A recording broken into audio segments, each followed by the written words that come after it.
I have been running around all day trying to get the horses ready for my upcoming vacation. The weather is still hovering right around 100 degrees, so it has been an exhausting day. I'm slowly making my way back to the quarantine pen where Skeletor is living right now.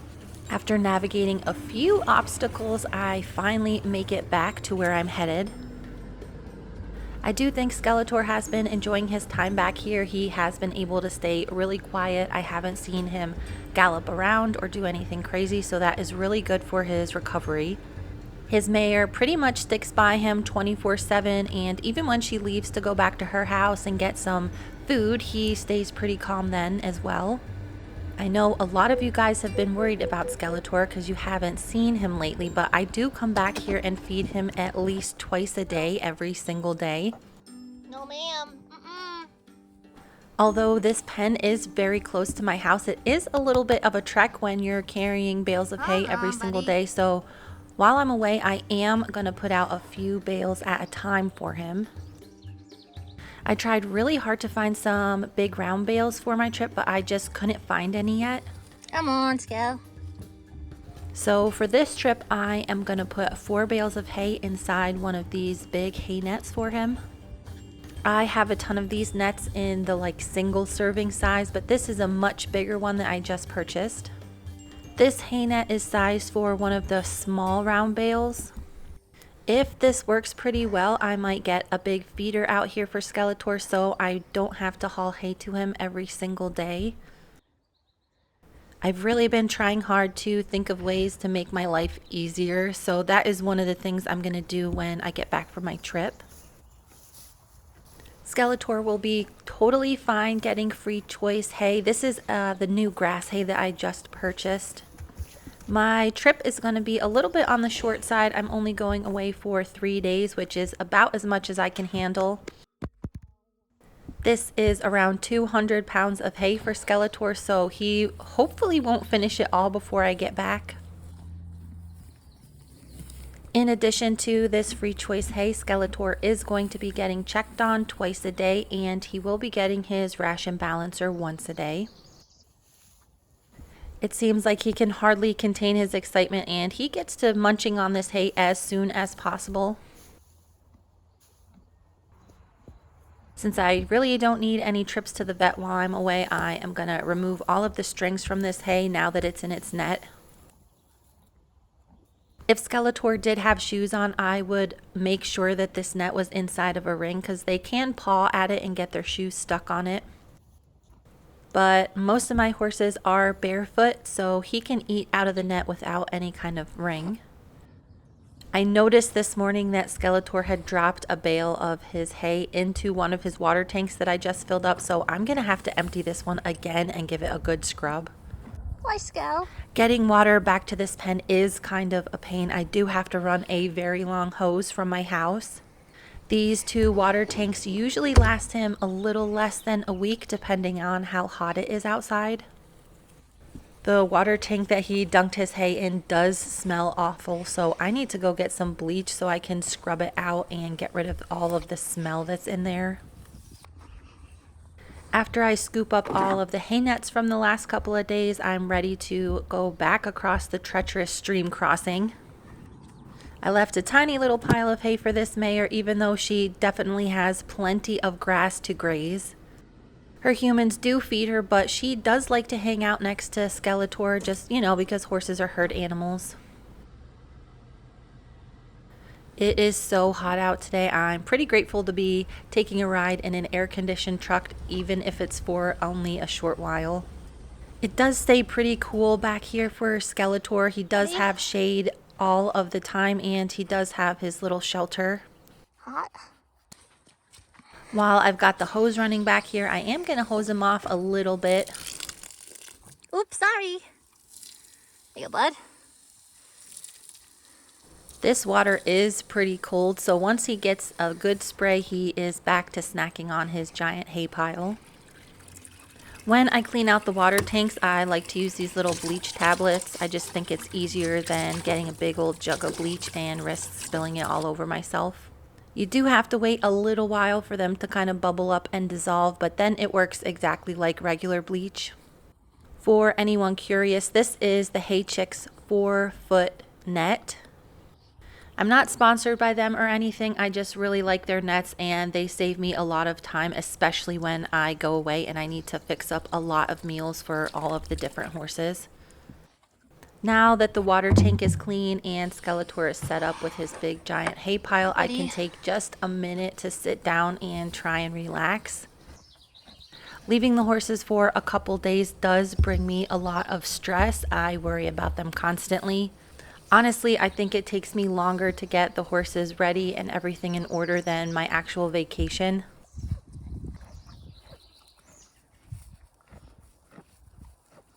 So it's nice to be able to finally just take a break and know that everything is pretty much ready for me to head out.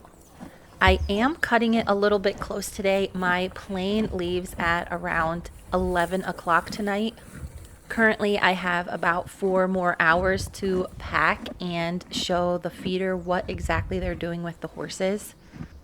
But the majority of all of the hard work I need to get done is finally complete.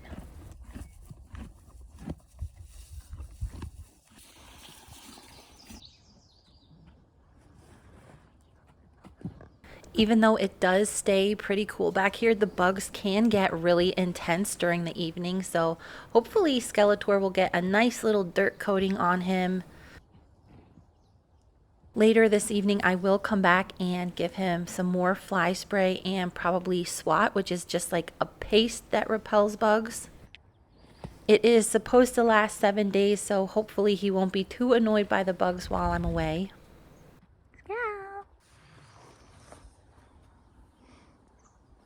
Because it was so darn hot today, the stink that was coming out of the water from Skeletor dipping his hay in it was unbelievable. The bleach definitely did the trick because it passed a taste test from Skeletor. The bleach tablets do not stay in the tanks. I do dump them out, so I just use it for cleaning it, and then he gets fresh water inside the tank. I have had horses in the past, though, that really kind of like the taste of the water after it's had bleach in it, so that is kind of weird. I've noticed that with several horses. It could just be that the tank is really, really clean afterwards. I don't really know. There's really not too much that Skeletor can get into back here by himself, so I am happy to move on with my day now that the tanks are almost completely filled. I am meeting back at the barn with the horse sitter in about an hour to show them everything I got ready, so I need to hurry up and maybe eat some dinner and then head over there. I was really surprised when my husband offered to take care of the horses for me while I'm away. He has been watching me work super hard on my channel the last couple of months, and I think he knew I really just needed to get away for a few days. Frisco, Ziggy, and Nigel have little buckets of mash that they get at every feeding. For the rest of the horses, I have set out every single meal that they will get while I'm away. Ziggy has been getting all straight alfalfa with just some grass hay to munch on if he chooses to. Prim has been getting a mixture of grass and alfalfa. Frisco Bill has some special grain, and then he's getting some alfalfa just in the morning, but then he's getting his mash twice a day. I did freshen up all the stalls before I'm heading out, and I did forget to disperse Frisco's shavings. I do get pretty nervous about Frisco when I go away. He can be a finicky horse, and when he starts to have problems, it is really important that they're caught right away. We did discuss setting up a camera in Frisco's stall so I could watch him the whole entire time I'm away, but I think that's a little bit on the crazy side. All of the hay bags for the other horses are in this stall. I did forget to put the right amount for Studman. Studman has just been getting straight grass hay, and he's on a little bit of a hunger strike. He's always expecting better meals from me. He's been switched over to the grass hay for about 5 days now, and I can already see that his body is looking much better. With everybody in the barn situated, I'm just going to top off the rest of the waters before I leave for the evening. These boys have been getting access to the pasture 24/7. They do also have access to free choice grass in their dry lot. There used to be a fence here and I've just converted them to little snack sticks. It's super easy just to hang a hay bag on each of these posts, and it's the perfect distance for these guys to enjoy their meals. As usual, Pete does not care one bit about what I'm doing, in that I'm trying to check on everybody before I leave. Stewie, on the other hand, is really interested in getting smothered. I noticed this little guy still alive in the water tank, so I decided to pluck him out and get him to safety. I'm not very superstitious, but I could use some extra luck on my trip coming up. This little guy looks like he's going to be just fine. It was extremely hot out today, and I noticed some of these horses are a little bit on the grouchy side. Gus is one of the ones that does get a little bit annoyed when the weather is not quite perfect. I have been worried about his feet a little bit, but it seems like he's standing pretty square on them and I can't feel any excess heat in them.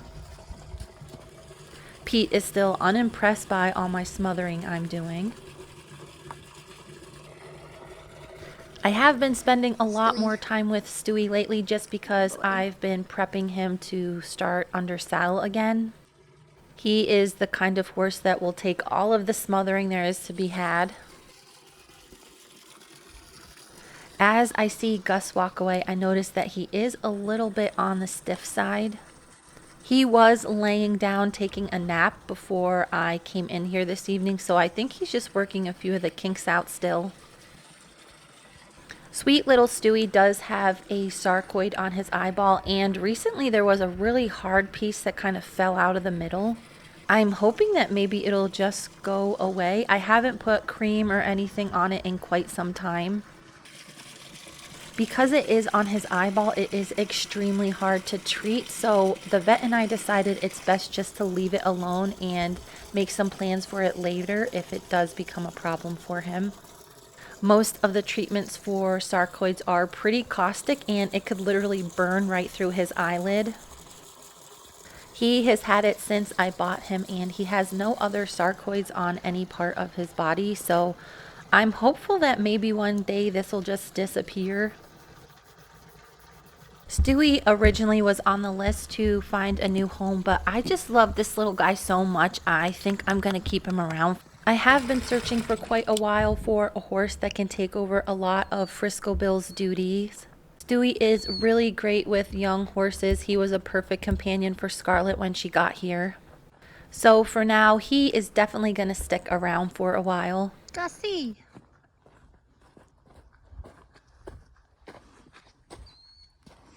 Okay, bud. Even though it is so darn hot out, little Gus is also in pretty high spirits this evening.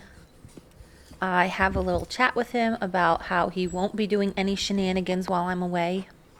Although my husband should have no trouble feeding these horses, if something is awry, there is a very slim chance that he'll be able to catch up all the horses and do very much with them. He is not a horse person, so it is pretty impressive that he's able to take care of all of these horses when I go away. I do have a lot of horse friends in the area, so in case something goes terribly wrong, they should have it covered. With Tiny out of the way, I think I am ready to head out. It is a little bit after 7 o'clock, and I do still have to pack for my trip when I get home. Luckily, I will be packing light. I'm only taking a carry-on, and hopefully it'll all fit in a small backpack. I'm able to get home and get packed rather quickly, and I do make it to the airport a little bit late. Luckily for me, the airport I'm flying out of is quite small, and there is no line to get through security. It looks like my flight is on time and ready to go, so as soon as I get through here, I'll have just a few minutes and then I should be in the air. One of my essential pieces of travel gear is my Nalgene, so I can stay hydrated on this flight. It looks like there are no other flights leaving this evening because the airport is pretty desolate. With my water fully stocked, I head over to the gate we're supposed to be leaving from. With only a few minutes left till boarding, I notice a bunch of people around getting notifications on their phone. Our flight had been canceled and I needed to work really quickly to rebook a flight to where I'm going. I had to use a different airline because there were no more flights until a couple of days later. I stomached the extra cost of the ticket and ended up heading back to the airport only a couple hours later to catch my new flight. At this point, I was originally supposed to be at my hotel at my destination already, but really this little snafu didn't change my trip too much. Delta Airlines Flight 491 to service to Salt Lake City is in the final boarding process. This morning, the airport was bustling with people ready to go on trips or head back home. As soon as the sun started rising, I headed down the ramp to board our plane. I didn't go on a lot of trips when I was younger. The first airplane ride I took, I was a sophomore in college, I think. But since then, I have been able to go on quick little trips here and there, so I'm pretty comfortable flying. It was kind of cool getting to see the sunrise as we're waiting to taxi. Between having my flight canceled and then having to get up super early the next day, I did not get very much sleep. Distribute additional vests if needed. We're coming by to check that your seatbelt is fastened, your seat back and tray table are in their full. But as we got ready for takeoff, I finally was able to relax and enjoy this little trip that I was heading out on. I did get a little bit nervous heading out. There is a pretty huge wildfire that started very recently, relatively close to where I live. I did leave my husband with instructions to just turn the horses loose in case they needed to evacuate and load up Frisco Bill into the trailer and head out. That is something I don't think will happen, but it's always good just to have a plan in place. We've now reached 10,000 feet. Even with it being so extremely hot out, as I'm leaving, there's still snow on the mountains. It was a relatively short flight, and as I get closer to where I'm heading, the landscape changed considerably. There's no snow on the mountains and no grass in sight. Real quick, we do have a birthday girl on the plane. Lindsay, raise your hand. Happy birthday, Lindsay. Enjoy Las Vegas. I have been keeping it a little bit of a secret where I'm heading, but I guess I might as well let you guys in on it.